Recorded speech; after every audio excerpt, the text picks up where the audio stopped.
নির্বাচনী প্রার্থীর টাকা খাওয়া বা খাবার খাওয়া জায়েজ কিনা?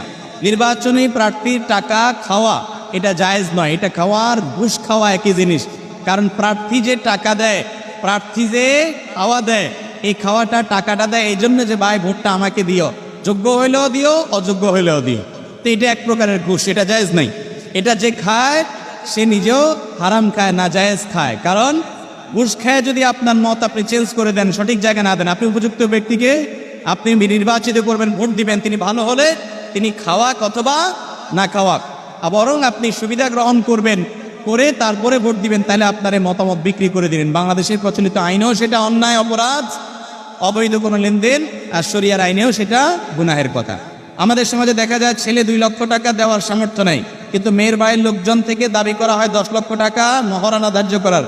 এবার ইসলাম কি বলে? ইন্না আযামান নিকাহি বারাকাতান আইজার ভাইসের